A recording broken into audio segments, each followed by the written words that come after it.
sayakunu fi akhiriz zaman. Di riwayat lain, satakunu fi akhiri ummati dajjaluna kadzabun. Akan muncul nanti di masa-masa yang akan datang, di masa-masa umatku yang akhir. Itu dihadirkan di masa Nabi, kalimatnya keluar di masa Nabi untuk menunjukkan di masa jauh setelah Nabi. Ya, akan muncul kata Nabi di akhir-akhir masa umatku nanti para pendusta. Tapi diistilahkan bukan dengan kadzab, tapi dengan dajjal. Dajjal itu bukan munculnya dajjal di sini. Ya, kalau cuma dajjal saja tidak disebutkan dengan masih, itu bukan makhluknya, tapi sifat-sifatnya. Di antara sifatnya itu maaf ya, itu pintar. Pintar. Dajjal itu kalau nggak pintar, bagaimana nipu banyak orang? Ya. Mohon maaf yang kemarin tuh yang ada padepokan yang macam-macam, handphone, kan, uang itu, yang begitu aja masih banyak yang tertipu. Bagaimana dengan dajjal yang muncul? Makanya itu hati-hati Pak, kalau nggak disiapkan bekal dari sekarang itu, pada yang kecil-kecil sudah lemah iman, bagaimana dengan yang dahsyat nanti tuh? Nunjuk ke langit hujan, hujan tuh. Ya nunjuk ke tanaman mati gitu. Itu bahaya gitu ya. Tapi ada sifat-sifat dari situ yang kemudian kata Nabi itu muncul menyerang orang-orang yang mengatakan dirinya muslim. Dajjaluna kadzabun, para pendusta, mereka orang pintar. Tapi bicaranya bukan dusta masalah dunia. Ya, maaf, kalau pedagang, pebisnis, pengusaha yang dusta itu kita temukan keseharian. Maaf, yang punya kedudukan dusta mudah didapati. Yang jadi masalah ini dusta dalam masalah agama disampaikan oleh orang pintar.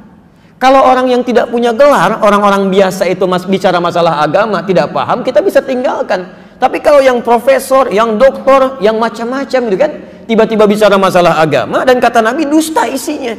Itu yang bahaya. Pernah dengar kalimat ini? Semua agama itu sama. Ya. Cuman caranya beda-beda. Menuju pada Tuhan yang sama. Pernah dengar kalimat itu? Saya mau tanya, yang nyampaikan orang bodoh apa orang pintar? Silahkan cek gitu ya. Saya mohon izin ya, sebodoh-bodohnya orang jahiliyah itu nggak pernah nyampaikan begitu. Sebodoh-bodohnya orang jahiliyah Pak. Dulu pernah ada di masa Nabi SAW utusan datang kepada Nabi itu ya. Dan itu orang-orang Masya Allah datangnya malam Bu kepada Nabi SAW. Beberapa orang mengatakan, Muhammad, kita memang beda. Tuh ngaku kita memang beda. Tapi jangan sampai perbedaan ini menjadikan kita berselisih dan berperang. Kita gantian aja lah. Ya, sekarang kami yang coba menyembah Tuhan kamu. Malam ini langsunglah seketika. Besok-besok kamu yang ikutan ke kita. Ya. Apa yang terjadi? Turun surah Al-Kafirun. Qul ya ayyuhal kafirun la a'budu ma ta'budun. Selesai. Muhammad katakan pada orang-orang yang tidak beriman itu. Ya, kafir itu orangnya. Yang tidak beriman itu mutlak orangnya. Ya, ini rumus ya. Kalau di Quran tidak disebutkan siapa orangnya, kapan kejadiannya, artinya peristiwa itu akan berulang di masa yang akan datang dengan tokoh dan nuansa yang berbeda. Di sampai hari ini pun akan ditemukan non-muslim, walaupun tidak menyakiti, tapi suka ngajak-ngajak. Ya, Idul Fitri ikut-ikutan pakai atribut kita. Begitu dekat-dekat hari rayanya, disuruh pakai atribut mereka, gitu kan? Ada yang begitu tuh. Ada Pak, Car Free Day, karnya yang free, yang lainnya enggak. Biskuitnya datang, ininya datang, obatnya datang gitu kan. Ngajak-ngajak, nyerang sih enggak. Cuman kata-katanya nyebelin gitu ya. Dari zaman Nabi sudah ada. Tolong sampaikan pada orang-orang seperti itu kalimat Qur'annya la a'budu, sampai kapanpun. Tapi jangan pakai bahasa Quran lah, nggak akan nyambung. Cukup sampaikan, maaf Pak, seperti Bapak ini dari dulu sudah ada 15 abad yang lalu. Bapak bukan cuman ketinggalan, bukan cuman kesiangan, kemalaman, kesorean, kepagian. Dulu sudah ada. Dan kalimat kami sangat indah. Silahkan Bapak masing-masing ibadah, kami masing-masing. Selesai. Jangan buang-buang waktu pada yang tidak jelas. Saya sampai hari ini bukan cuman bingung, kadang-kadang kesel Pak. Setiap mau muncul di bulan Desember mau ke akhir-akhir, selalu saja datang pertanyaan, bagaimana hukumnya mengucapkan selamat pada perayaan agama lain? Kenapa nggak pernah selesai? Kan dari dulu ada tulis pertanyaan begitu, kenapa nggak pernah tuntas gitu kan? Dan itu munculnya pun setiap tahun sekali gitu. Mau dekat-dekat baru keluar lagi. Emang 11 bulan berikutnya pada kemana pertanyaan itu? Kan jadi nggak ada kerjaan gitu kan? Sama persis tuh begitu Ramadan. Mana yang benar? 23 apa 11 rakaat? Tiap tahun kenapa nggak selesai-selesai? Coba hadapi sesuatu dengan bening gitu, lihat pelan-pelan itu. Jelas sampai sini ya? Jadi Bapak dan Ibu sekalian, yang tadi itu ya. Jadi sebodoh-bodohnya orang jahiliyah itu Nabi sampai mengatakan yang terbodoh di zaman jahiliyah mengatakan kita beda. Orang pintar setelah keluar dari jahiliyah bisa mengatakan semua agama sama. Jadi sebetulnya yang pintar siapa? Orang jahiliyah apa orang-orang sekarang? Agak beda tuh. Sayang-sayang kalau sekolah tinggi-tinggi hanya untuk menunjukkan bahwa lebih bodoh dibandingkan orang jahiliyah. Kan agak kacau. Makanya kalimat nabinya, iyyakum wa iyyahum. Hati-hati dengan mereka itu. Kalimatnya menggunakan kata iya, sama dengan ini. Itu disamakan dengan bahayanya penyakit dengki, Pak. Jadi kalau ada orang-orang seperti tadi, maaf ya, yang mengatakan semua agama sama, perlu dibangun toleransi tapi dengan cara yang salah, itu sama dengan bahayanya penyakit orang yang punya penyakit hati dalam jiwanya, hasad. Apa yang terjadi dengan itu? Lihat kalimatnya, fa innal hasada ya'kulul hasanati kama ta'kulun narul hataba. Penyakit iri itu kalau tidak segera diobati, kata Nabi, itu akan mengambil pahala-pahala kebaikan seperti api menghabiskan kayu bakar. Pernah lihat api, Pak? Nyala di kayu bakar, Bu? Maaf, kalau apinya nyala, itu kayu bakarnya langsung habis gak? Tidak, pelan-pelan. Begitu api nyala, kayu bakar habis. Kompor gak akan nyala itu. Dulu kan pakai kayu bakar kan? Begitu api dinyalakan, kayu habis. Ya bagaimana masaknya? Pasti pelan-pelan itu, begitu dinyalakan habis dikit-dikit, dikit-dikit. Itulah bahayanya hasad. Iri hati itu kalau nggak diobati tanpa sadar, sedikit-sedikit pahala hilang. Ya. Bagaimana cara hilangnya? Ditafsir di hadis Muslim, hadis 5611 dari Abu Hurairah. Lihat kalimatnya. Atadrunal muflis, kata Nabi, tahukah kalian orang yang bangkrut kehilangan pahala itu? Orang yang bangkrut tahukah kalian, kata Nabi? Qulna ya Rasulullah, al-muflisu fina ma la dirham lahu wa la mata'. Ya Rasulullah, orang bangkrut di antara kami itu orang yang sudah tidak punya uang sepeser pun, enggak ada aset sedikit pun. Logis ya? Perhatikan jawab Nabi. Al-muflisu min ummati, orang bangkrut dari umatku itu.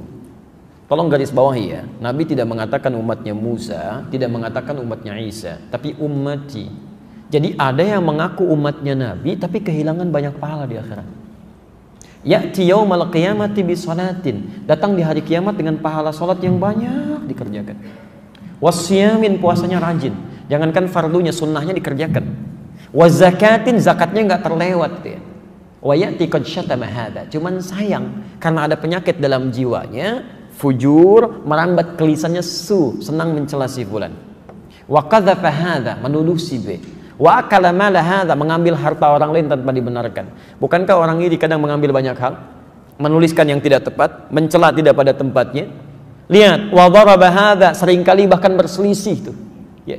Bahkan puncaknya itu bisa melukai. Wa safaka dama hadza. Ada yang bahkan menghancurkan orang, menumpahkan darah dan menyebut nama Allah di dalamnya. Itu puncaknya penyakit jiwa, Bu. Pak, di kolbunya itu. Coba lihat tuh ya, sekarang kita dapatkan tembak orang, bom orang segala rupa, tapi bukan dengan ketentuan yang wajar yang dibenarkan untuk membela Islam, bukan. Hanya untuk menampilkan tembak, bunuh, itu kan penyakit jiwanya itu. Banyak masalah. Di Aleppo sekarang macam-macam. Kok bisa sekali gitu kan anak-anak kecil, bom hancurkan ini macam, kayak nggak ada dalam dirinya itu, kayak nggak ada iman gitu. Ya. Padahal kalau paham Quran satu ayat aja nggak akan terjadi itu. Demi Allah saya katakan, Quran surah keempat An-Nisa ayat ke-93, posisi paling kanan di pertengahan itu.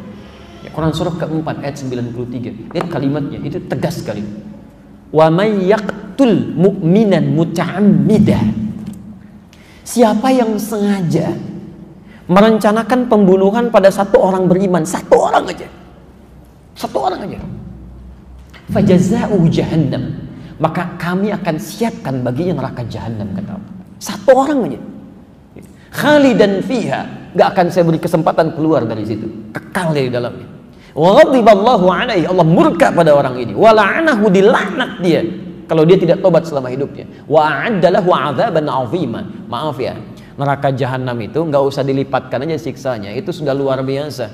Orang masuk neraka jahanam itu udah diancam di Quran, akan masuk tanpa hisab. Ya, jadi ada orang masuk surga tanpa hisab, ada orang masuk neraka tanpa hisab. Penghuni neraka jahanam itu masuk surga, masuk nerakanya cepat banget tanpa hisab. Jadi begitu kelihatan hisab terjadi, ada yang pegang kitab dengan kanannya senang, gitu kan? Biyamini. Ada yang di punggungnya begini takut, tiba-tiba ada segolongan orang, aduh kita bagaimana nanti ya hisabnya? Tiba-tiba turun ayat, Quran surah ke-18 ayat 100, posisi paling kiri sebelah atas. Lihat kalimatnya. Wa aradna jahannama yauma idzin lil kafirina arba. Pada orang-orang seperti ini kami akan langsung tampilkan neraka jahanam sejelas-jelasnya. Kalau bahasa bebasnya begini, kamu jangan banyak berpikir dan diskusi ya. Tempatnya nanti di sini, nanti langsung masuk aja ke situ. Ada yang begitu. Nah, yang ini menarik, Bu. Yang ini di An-Nisa 93 tadi, wa'addalahu 'adzaban 'azima, sudah masuk neraka jahanam, dilipat gandakan siksanya. Neraka jahanam itu siksanya, belum masuk aja apinya udah kerasa. Quran surah ke-40 dari ayat 45 sampai 47 itu. Di 46-nya Allahu Akbar, an-naru yu'raduna 'alaiha. Api itu selalu ditampakkan, tampakkan, belum masuk tuh, apalagi sudah masuk. Itu dilipat gandakan. Jadi kalau orang paham ayat ini, cukup satu ayat ini untuk bisa mencegah pembunuhan terjadi. Pasti orang kalau benar-benar beriman tuh nggak akan berlaku begitu. Mustahil. Di kita juga pada aneh-aneh aja kalau saya lihat berita ada bom panci lagi. Ngapain bikin panci buat masak dipakai bikin bom? Kalau memang benar terjadi gitu ya, Masya Allah. Dan itu hebat sekali. Amerika punya bom gitu kan, beratnya 7,1 ya, radiusnya 150 meter. Rusia punya bom beratnya 8,2 ton, radiusnya 300 meter. Bom di kita 3 kilo 300 meter. Masya Allah, luar biasa. Siapa yang bikin bom tuh? Lebih hebat daripada orang luar kan. 3 kilo Pak, 300 meter. Yang bikin ibu-ibu lagi tuh yang mau ledakinnya. Ya, hati-hati penguasa panci ibu-ibu Pak tuh di rumah. Kalau ada masalah yang punya panci ibu tuh. Itu baru panci, belum kulkas ya. Belum yang lainnya. Terus saya suka aneh-aneh. Kalau benar itu terjadi, kita doakan supaya bertobat gitu kan. Tapi kalau itu sesuatu yang salah kemudian dikemas dengan sesuatu yang buruk dan menjadi fitnah untuk Islam, kita pun doakan semoga dapat hidayah gitu. Mau cari apa sih? Toh nggak ada bom meninggal juga gitu. Ya, baik yang bikin isu, yang bikin masalah, plus juga yang melakukan masalah, ya kita jauhi Pak, Bu. Hal semacam itulah. Cukup selesai gitu. Nah, sekarang kembalikan ya. Kama ta'kulun narul hattaba, itu seperti api memakan kayu pelan-pelan. Nah, ini kata Nabi, kalau ada orang sholat kemudian mencela orang saja, ya, iri pada orang lain, itu bisa macam-macam aspeknya. Kemudian dicela misalnya, itu seketika tu'khadhu hadza min hasanati wa hadza min hasanati, dipindahkan pahala sholatnya pada orang yang dicela tadi. Selesai. Anda sekarang sedang taklim, tiba-tiba bicarakan orang lain sampai nulis status misalnya, dia nggak datang hari ini, nggak dapat hidayah, misal. Itu pahala taklim Anda seketika pindah tuh ke orang itu. Alhamdulillah saya enggak Pak Ustadz, alhamdulillah enggak seperti ibu itu tuh. Itu pindah juga, sama gitu. Jadi seperti itu Pak. Fa in faniyat hasanatu, kalau habis kebaikannya nggak ada lagi misalnya tuh. Ya maaf, sudah haji tiba-tiba fitnah, hajinya pindah pada yang difitnah, habis itu. Melakukan keburukan, bohongin orang misalnya. Itu pahala orang-orang ini karena sudah tidak ada lagi, maka yang terjadi dosa orang tadi diambil ditimpakan kepada dia. Faturiha finnar, maka dilemparkan ke dalam neraka. Selesai. Maka coba hati-hati jaga amalan kita yang sudah dikerjakan, jangan banyak dibuang-buang. Ya, berselisih itu menghilangkan amalan, mencela itu menghabiskan pahala. Ngapain Anda belajar kalau untuk mencela orang lain nggak ada faedahnya? Untuk apa Anda sholat kalau harus dihabiskan pahalanya? Ya nggak nikmat ibadahnya. Ya, karena itu kita kembalikan sifat-sifat ini umumnya bukan karena masalah fisik, tapi masalah dalam jiwanya. Jelas sampai sini ya? Baik, sekarang baru kita obati ya. Pelan-pelan. Halo, lanjutkan. Kita lanjutkan ya. Baik. 1. Ya, pelan-pelan. Bismillah. Saya cek kembali ya. Saya cek kembali. Kalau penyakit kolbu tadi, maaf, berbahaya tidak? Mengandung dosa? Baik. Jika penyakit tidak mengandung dosa, maka sifat pengobatannya seketika, lebih mudah. Cari obat kata Nabi di dokter, obati selesai. Tapi penyakit ini tidak. Karena dia mengandung dosa, maka dosa-dosa ini mesti digugurkan terlebih dahulu sebelum penyakitnya hilang dengan rata. Baik, maka rumusnya yuk kita buat. Quran surah Nuh ayat 10. Sekarang kita ganti dengan nama surat ya. Quran surah Nuh ayat 10. Faqultu astaghfiru rabbakum innahu kana ghaffara.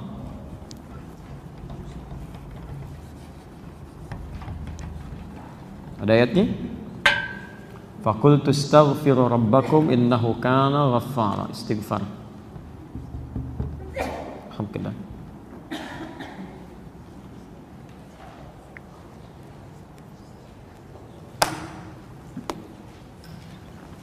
Sudah? Ada ayatnya? Faqultu astaghfiru rabbakum innahu kana ghaffara. Maka aku katakan pada kaumku, ya, supaya mereka beristighfar kepada Allah, sungguh Allah Maha Pengampun segala dosa. Perhatikan, umatnya Nabi Nuh saat itu diajak untuk mendekat kepada Allah, beribadah. Ngajaknya bukan sekali dua kali, Pak, 950 tahun. 950 tahun. Yang beriman cuma segelintir orang. Tapi yang bermasalah pada kolbunya itu luar biasa banyaknya. Bukan masalah fisik. Sehat-sehat zaman Nabi Nuh itu. Tapi karena hatinya bermasalah, Nuh kamu seperti orang gila, kalau nggak selesai kami lempari. Azab bisa datang, jangan begitu. Sekalian aja turunin azabnya sekarang. Jadi banyak hal yang bukan cuma ngajak berdebat, nantang azab, Pak. Ketika penyakitnya ada dalam jiwanya disadari oleh Nabi Nuh, maka apa yang pertama kali disampaikan oleh beliau? Lihat kalimatnya, ini rumus cepatnya. Rumus cepatnya. Sekarang perhatikan sebentar ya, sebelum saya masukkan betul obatnya. Lihat gini. Tadi kalau penyakit jiwa, kolbu berdosa tidak? Dosa ya. Sekarang perhatikan. Perhatikan sebentar. Oh maaf, ini apa? Bukan, ini gelas Pak ya. Isinya air. Sekarang lihat. Saya lagi, ini apa? Gelas ya. Terbuka atau tertutup? Terbuka. Sekarang, kalau gelasnya terbuka, bisa saya masukkan spidol? Bisa, baik. Bisa saya masukkan handphone? Tidak, nggak cukup tuh ya. Baik, pelan-pelan. Baik. Tuh, fokus ya. Baik, sekarang perhatikan. Jadi benda-benda itu bisa masuk sesuai dengan ukurannya. Nah, perhatikan ya. Saat kita memohon kepada Allah, itu sumber-sumber kebaikan kita terbuka. Janji Allah, Anda mau minta apapun, itu seketika akan diberikan. Akan diberikan. Itu ada di Quran surah kedua Al-Baqarah ayat 186, posisi paling kiri sebelah bawah. Wa idza sa'alaka 'ibadi 'anni fa inni qarib. Kalau hambaku punya persoalan kemudian ingin mencari aku, ini sudah fitrah manusia. Kalau sedang punya masalah pasti menyebut nama Allah tuh. Nyari gitu ya. Fa inni qarib, Muhammad katakan pada orang mencari aku ini, yang bertanya kepadamu, aku dekat, gak usah dicari, memberi harapan. Secara psikologis itu menenangkan. Anda bertanya, Ustadz Adi mana ya? Belum datang. Aduh, nggak ada kabar nih. Dengan yang kedua dikatakan tenang, beliau sudah dekat katanya. Mana yang paling menenangkan? Yang pertama atau yang kedua? Yang kedua. Fa inni qarib. Poinnya, ujibu da'watad da'i idza da'an. Saya akan selalu jawab doa hambaku sepanjang dia berdoa. Bentuknya progresif, ya. Bahkan kalau dalam bahasa Inggris 3 itu, present, continuous, future. Jadi kalau kita minta, kata Allah, sifat doa itu ketika diminta akan selalu dijawab. Nggak ada doa yang tidak dikabulkan, Pak. Tidak ada. Kalau nggak sekarang, besok. Kalau nggak besok, nggak bisa sekarang kita menerima di alam kubur. Kalau nggak dapat di akhirat, pasti dikasih. Jadi tidak ada doa yang tertolak, semua dikabulkan. Cuma yang jadi masalah, ketika Allah akan berikan, manusianya menutup pintu doa itu untuk datang. Ditutup dengan apa? Maksiat. Ketika seseorang berbuat maksiat, kata Nabi, hadir naktah sauda dalam jiwanya. Nutup, nutup, nutup. Semakin banyak maksiat dikerjakan, maka nutup seperti ini. Kalau sudah tertutup seperti ini, jangankan handphone, maaf, spidol pun gak bisa masuk.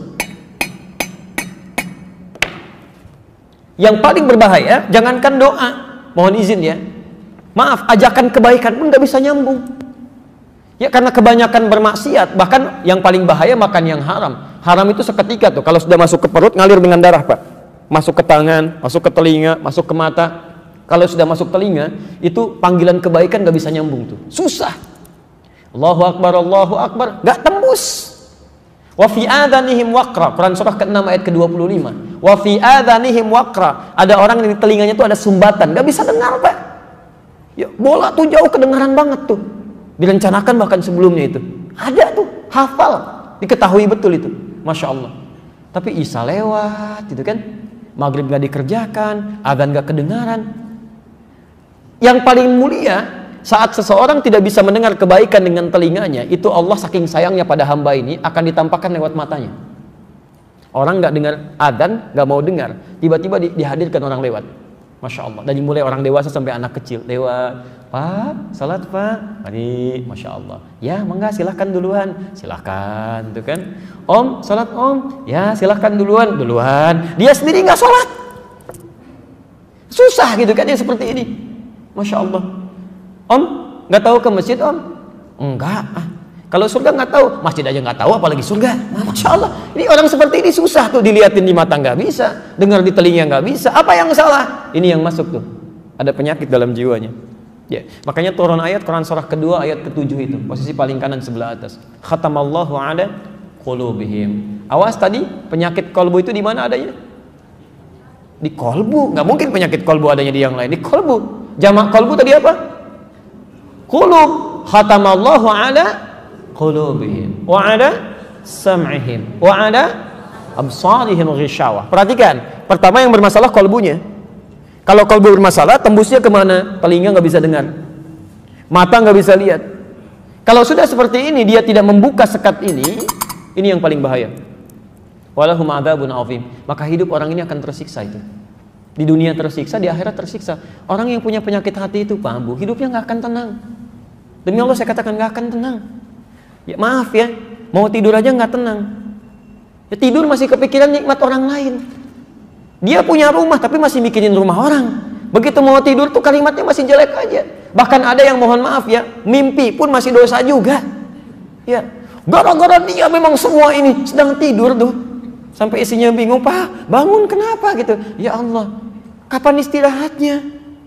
Saat nggak tidur juga salah, saat tidur pun tidak tentram. Itu orang-orang seperti ini. Ya, bagaimana cara bukanya? Fakultu astaghfiru rabbakum innahu kana ghaffar. Kalau kadarnya masih kecil-kecil, untuk menghilangkan dosanya dengan istighfar. Itu untuk meluluhkan dosanya. Ya. Kalau ini tutupnya ini dari apa tutupnya? Tuh, aluminium. Ya. Maaf ya. Lihat kalimatnya.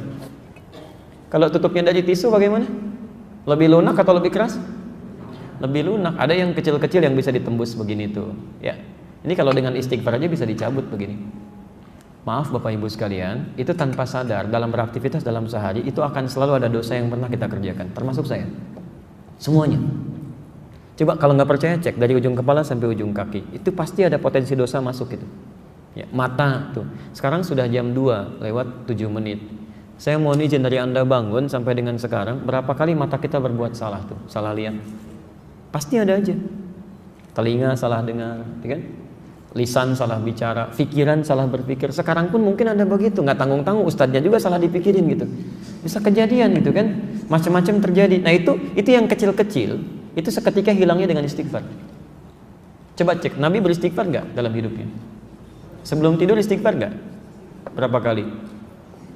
70 sampai 100 kali sebelum tidur. Nabi Rasul dijaga dari kesalahan, dijamin surganya, tingkat surga tertinggi, masih istighfar dalam hidupnya. Anda bukan Nabi, bukan Rasul, surga sampai zuhur ini belum jelas, hisab masih menegangkan, gak mau istighfar, aneh itu. Makanya orang-orang yang istighfar itu, ketika dia istighfar, maka sumber-sumber masalah yang kecil itu hilang, Pak. Makanya mohon izin ya, kalau ingin dijaga dari penyakit-penyakit hati, salah satu caranya kata Quran, biasakan istighfar. Astagfirullah. Jangan dibiarkan ada. Jadi begitu ada misalnya setan datang, tuh dia tuh sombong, jalan aja nggak nyapa kamu. Begitu muncul itu langsung astagfirullahaladzim. Itu nggak benar. Astagfirullah. Itu seketika akan hilang dan potensi dosa akan keluar. Ya. Kalau sudah seperti ini, masya Allah. Orang-orang yang seringkali istighfar dalam hidupnya, kemudian dia membiasakan itu, bukan cuma dijaga dari dosa-dosa yang kecil. Mohon maaf ya, cinta Allah pun akan diturunkan pada orang ini. Cinta Allah akan diberikan. Allah itu sangat mencintai orang yang membiasakan istighfar dalam hidupnya. Quran surah ketiga ayat 31, posisi paling kiri sebelah atas.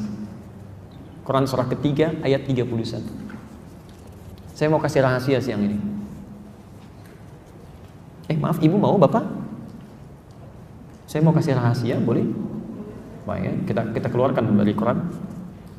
Lihat ayat Qurannya. Quran surah 3 ayat 31, posisi paling kiri sebelah atas, ya, agak ke tengah sedikit. Qul in kuntum tuhibbunallaha fattabi'uni. Katakan Muhammad, jika kalian serius mencintai Allah, buktikan cinta itu dengan mengikuti aku, ikuti Nabi. Coba kita biasakan. Bangun tidur, ya maaf ya, non muslim juga bisa bangun tidur. Sama orang beriman juga bangun dari tidurnya. Masya Allah. Bahkan ya membuat kan hal-hal yang bisa mereka kerjakan. Ada yang bangun tidurnya, ada yang langsung cuci tangan, ada yang langsung duduk, ada yang langsung mandi. Anak-anak kecil bahkan mengatakan bangun tidur terus. Bukan, Nabi nggak begitu. Jadi kalau Anda ingin dicintai Allah, ikuti Nabi. Bagaimana Nabi bangun dari tidurnya? Ternyata ada sunnahnya. Ya, ada duduk dulu, ada mengusap sebagian dari bekas ngantuk, ada baca doa dulu. Nggak ada bangun tidur langsung mandi. Ada tahapan dia. Makan juga begitu. Mau minum pakai tangan apa? Kanan. Kalau cuman kanan, yang lain juga bisa dengan kanan. Masya Allah. Kemudian setelah itu minum dengan mengucapkan apa?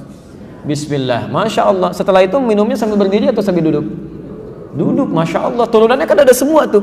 Ketika Anda bisa ikuti itu, maka lihat kalimatnya. Fattabi'uni yuhibbukumullah. Ini yang mau saya turunkan rahasianya. Bismillah. Kalau Anda serius cinta Allah, persamaannya ikuti Nabi SAW. Sekarang perhatikan, ini rahasia besarnya ayat ini. Kita turunkan persamaannya. Orang yang bisa mengikuti tuntunan Nabi dalam kehidupannya, maaf bukan cuma sholatnya ikut Nabi ya, tapi lisannya pun ikut Nabi, pandangannya ikut Nabi, gitu kan? Kebiasaannya ikut Nabi. Maka yuhibbukumullah, cinta Allah akan diturunkan. Yuhibbukumullah, Allah akan cintai kalian. Yang menarik, kemudian diberikan persamaan oleh Quran. Perhatikan persamaannya. Wa yaghfir lakum dzunubakum. Kalau Allah sudah mencintai seorang hamba, ternyata bukan dunia yang pertama diberikan. Jadi kalau bapak ataupun ibu mendapatkan kemuliaan dunia, jangan dulu bangga. Belum tentu Allah cinta dengan itu. Jelas ya? Nah, apa yang Allah berikan? Wa yaghfir lakum dzunubakum. Allah akan ampuni dosa hambanya. Ampunan dosa. Jadi orang-orang yang dicintai Allah itu, seketika yang Allah berikan pada orang ini, Allah ampuni dosanya. Gugur, dihabiskan semua. Gugur, selesai. Yang paling menarik, sekarang perhatikan persamaannya. Cinta Allah bersanding dengan ampunan dosa. Kalau kita buat persamaan terbalik seperti ini, berarti orang-orang yang sering meminta ampunan dosa dari Allah itu berpotensi lebih cepat mendapatkan cinta Allah Subhanahu wa taala. Perhatikan persamaannya. Orang yang dicintai Allah maka akan diampuni dosanya. Persamaan terbaliknya, orang yang sering meminta ampunan dosa bukankah akan cepat mendatangkan cinta Allah? Halo? Ya kan? Jadi orang yang sering minta ampunan dosa itu akan cepat mendatangkan cinta Allah. Persamaan terbaliknya. Di orang-orang yang sering istighfar, cara meminta ampunan dosa kunci pembukanya ini istighfar. Di orang yang sering istighfar, astagfirullah, astagfirullah, astagfirullah, masya Allah, itu matanya akan dijaga oleh Allah. Begitu melihat yang tidak baik menurut Allah, dia akan palingkan. Astagfirullah, astagfirullah. Tangannya juga begitu, kakinya juga begitu. Dan hebatnya, ini yang paling mulia. Orang-orang yang sudah mendapatkan cinta Allah, ahli istighfar ini, ahli istighfar, kalau sudah mendapatkan cinta Allah Subhanahu wa taala, maka masya Allah, kemuliaannya tanpa meminta pun doanya segera dikabulkan. Orang yang biasa istighfar itu diantara kemuliaannya, Allah akan cepat mengabulkan kebutuhannya tanpa dia harus memintanya. Butuh sesuatu, datang. Butuh sesuatu, datang. Padahal orang ini belum tentu minta. Ini pernah dipraktekkan oleh seorang tukang roti di zaman Imam Ahmad bin Hanbal. Pak, beliau pahami betul konsep ini. Kata Ibnul Qayyim Al-Jauziyah, beliau punya rumus ya, masa setelah Imam Ahmad sampai disebutkan rumusnya. Kalau Anda punya permohonan yang cukup banyak tapi waktunya singkat, kata beliau cukup perbanyak istighfar. Begitu Anda istighfari, itu sebelum dimintakan Allah bisa kabulkan kalau benar kebiasaan istighfar. Ya. Imam Ahmad itu pernah lewat, kemudian beliau datang ke Mesir. Di Mesir masuk masjid. Ya. Begitu masuk ke masjid, tiba-tiba petugas masjidnya langsung mengusir beliau. Ukhruj, katanya, keluar. Itu imam besar, Pak. dikenal dia seantara jagat ya, cuma saking tawadhunya pakaiannya biasa-biasa. Seperti Syekh Yasin Al-Padangi, Bu. Ya, ibu atau bapak yang dari Padang itu ada ulama besar tuh. Ya, saya sampai hari ini masih kagum, saya terus belajar. Sampai tadi saya nunggu di mobil tuh saya masih pelajari beliau itu. Ya, bagaimana santunnya, tawadhunya, pakaian macam-macamnya. Itu ahli sanad, Pak, sedunia itu. Sedunia, semuka bumi ahli sanad itu. Ya, itu luar biasa, Masya Allah. Pakaian, tampilan sederhana, macam-macam. Jadi kalau Anda ke Mekah itu belum kenal pertama kali, mungkin nggak akan kenal kalau itu ulama besar tuh. Kadang-kadang orang tawaf beliau bawain air, zam-zam, setelah selesai dikasihin, duduk pakai sarung begini, pakai kaos, tapi muridnya ada yang dari Mesir, ada yang dari Mekah, ada yang dari macam-macam, itu luar biasa. Ya. Nah, yang paling menarik, Imam Ahmad itu sederhana luar biasa. Ini nggak tahu, ukhruj katanya, keluar. Imam Ahmad karena paham fikih, kata beliau, ana astarih qalilan, saya istirahat sebentar. La, barrah. Barrah itu sudah mulai kasar. Barrah. Kata Imam Ahmad, astari, da'ni astari. Gak apa-apa, tolong perkenankan saya istirahat sebentar, saya capek katanya. Rawah ente, rawah. Ya. Rawah itu sudah lebih kasar lagi dari kata roh. Maksudnya, tolong keluar dari sini sekalian dengan roh-rohnya. Rohnya pun jangan ada di sini, keluar. Itu kalau Anda ke Mekah misalnya kan, atau ke tempat di Arab, ada orang mengatakan rawah ente, rawah. Itu tandanya lagi marah, Pak. Jangan senyum. Rawah. Itu musir, ya, musir itu, suruh pergi. Kalau bisa rohnya pun jangan di situ, pergi kata orang ini.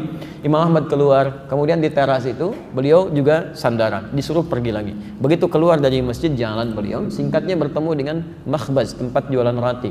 Ya, syar'i rati, menjual dengan syar'i. Ya, baik.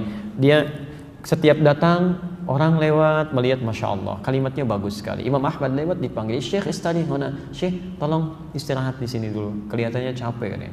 Begitu bikin, perhatikan beda antara sari roti dengan syar'i roti. Yang ini setiap diaduk begini, astagfirullah. Dibikin begini, astagfirullah. Gini, astagfirullah. Selalu istighfar. Kata Imam Ahmad, ya Syekh, ma faidatu istighfarika? Apa faidahnya istighfar kamu itu? Imam Ahmad tahu, cuma ingin menguji ini. Apa manfaatnya katanya? Perhatikan, wallahi demi Allah katanya, tidak pernah saya membiasakan istighfar ini kecuali Allah selalu mengabulkan doa-doa saya. Selalu mengabulkan doa-doa saya. Cuman wallahi cuman satu aja yang belum terkabul sampai hari ini. Mudah-mudahan Allah sebelum mengabulkannya sebelum saya wafat atau dia yang kembali pulang duluan. Apa itu kata Imam Ahmad? Wallahi saya bermohon kepada Allah supaya bisa dipertemukan dengan Imam Ahmad bin Hanbal sebelum saya meninggal atau beliau yang meninggal duluan. Kata Imam Ahmad, Allahu Akbar, rupanya saya diperjalankan ke Mesir ini, masuk ke rumah Allah sampai diminta keluar sampai ke sini gara-gara istighfar kamu ini katanya. Jadi bisa digerakkan gitu. Itu istighfar, Pak. Itu kemuliaannya luar biasa. Ya. Tapi tolong jangan lakukan itu kepada saya gitu. Anda bisa istighfar, Masya Allah. Makanya ahli surga itu, ahli surga yang biasa istighfar, surganya istimewa, bukan surga biasa. Itu ada di Quran surah ke-51 ayat 18. Lain, Pak, bonusnya itu lain. Ya. Dia ditempatkan di taman surga. Ya. Taman surga itu kemuliaannya beda dengan surga biasa. Kalau Anda insya Allah masuk surga, kalau di surga biasa itu yang melayani pelayan surga, namanya wildanun mukhalladun. Ya, kalau laki-laki dilayani oleh bidadari surga, kalau perempuan oleh pangeran-pangeran surga, cantik dan gantengnya tak terlukiskan. Kata Nabi, nggak usah dibayangkan, mala ainun ra'at wala udhunun sami'at wala khatara 'ala qalbi bashar. Nggak pernah kelihatan oleh pandangan kita, nggak pernah terdengar oleh telinga, bahkan difikirkan pun nggak akan seperti itu. Itu masih kelas biasa. Tapi taman surga yang ngasih langsung semua Allah, tanpa perantara, kun fayakun ada, dan nggak perlu dibayangkan. Dan penghuni surga seperti ini, itu sebelum masuk ke surga pun sudah diperkenankan melihat Allah tanpa hijab. Ada di Quran surah 75 ayat 22 sampai 23, posisi paling kiri sebelah atas. Wujuhu yawma idzin nadhirah. Ada orang-orang yang masya Allah, saat dia dihisab itu wajahnya berbinar gembira. Ya, padahal belum masuk surga. Ya, ila rabbiha nadhirah, karena bisa melihat Allah tanpa hijab langsung seketika. Ya, nggak usah dibayangkan, nggak boleh. Tapi ada seketika. Masya Allah, apa yang terjadi? Quran surah 51 dari ayat 15-nya. Nanti ketemu di ayat 18. Innal muttaqina fi jannatin wa uyun. Nah, sungguh ada sementara orang-orang takwa itu tempat tinggalnya di taman surga. Taman surga, masya Allah. Kalau di Firdaus ya taman surga Firdaus ya. Indahnya luar biasa. Ada karakteristik yang bisa anda bumikan tuh nilainya dalam kehidupan orang di bumi. Akhidina ma atahum rabbuhum. Ini syahidnya. Orang-orang ini itu akan langsung mengambil apapun di nikmat surganya, diberikan langsung oleh Allah. Gak ada perantara. Akhidina ma atahum rabbuhum. Apa amalannya? Ini yang harus Anda turunkan ke muka bumi. Innahum kanu qabla dzalika muhsinin. Saat di muka bumi, saat di dunia, itu orang-orang ini muhsin, berbuat ihsan. Ya. Kalau Anda ingin jadi penghuni di sini, turunkan karakteristiknya, kemudian tuangkan dalam kehidupan di bumi, Anda kerjakan itu. Apa amalannya?